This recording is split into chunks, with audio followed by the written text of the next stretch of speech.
My name's Amy Smith, and I am the Operations and Client Services Director with SJECjoppa. SJECjoppa is a homeless outreach, and we help people survive, find housing, and rebuild their lives. So we help people survive the elements of living outdoors.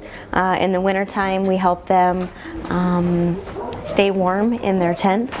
In the summertime, we help them combat the extreme heat. And then just everything in between, everything that a person would need to live outdoors, whether that be in a tent or under a bridge or in their car, we help them survive those things. So on any given day, there's about 250 unsheltered people in central Iowa. And so I think that might be a surprising number for some, but it definitely exists here. You know, there's a widespread of reasons why people become homeless. It could be anything from health-related issues. I think a lot of people think that homeless folks choose to live that way, and that's really not the case the majority of the time.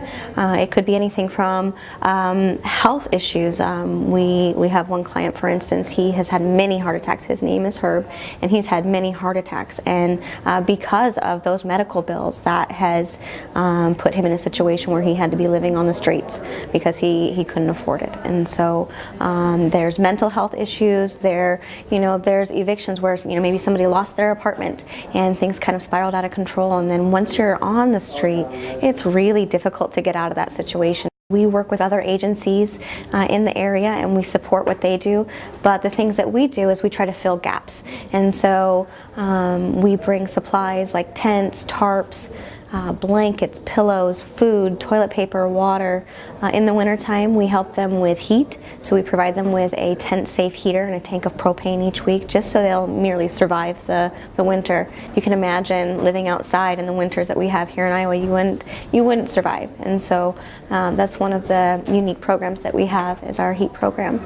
A great way for volunteers to get involved would be to go to our website, which is SJECjoppa.org, and a great first step is to go to one of our voluntours, and that's the first Tuesday of the month, and that's listed under our events page on our website. And to get signed up, and then you come here and you learn more about SJECjoppa as a whole, all of the different things we do, how we got started, who we serve, and then the different ways that you can get involved, because there's so many different ways that people can get involved, and you can get signed up that night with something that you connect with, and so that's the best way to get started. People think, why don't these folks just go to a shelter? And the reason why they don't is the shelters, you can only stay for a certain amount of time, and so most shelters in Iowa, it's 30 days.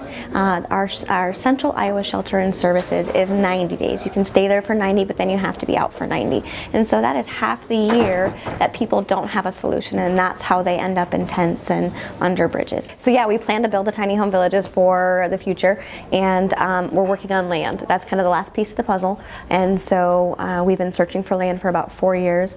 It's political, as you can imagine. There's red tape involved, and so but we're excited about a piece of land, and so we're continuing to work towards getting that.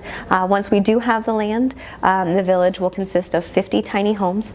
They are 96 square feet. What we've been up against in the past has been neighborhood associations. It's been the not in my backyard kind of idea, right. And then also the city council has to approve it, of course. The whole not in my backyard thing, we understand that homeowners are fearful that crime rates will go up, property values will decrease. We understand that, and so that's why we interviewed those folks around that village who were originally against it, and now they're for it because the opposite has happened. Property values have increased, crime rates have gone down. It's enriched the community. So there's an educational aspect. Yeah, absolutely.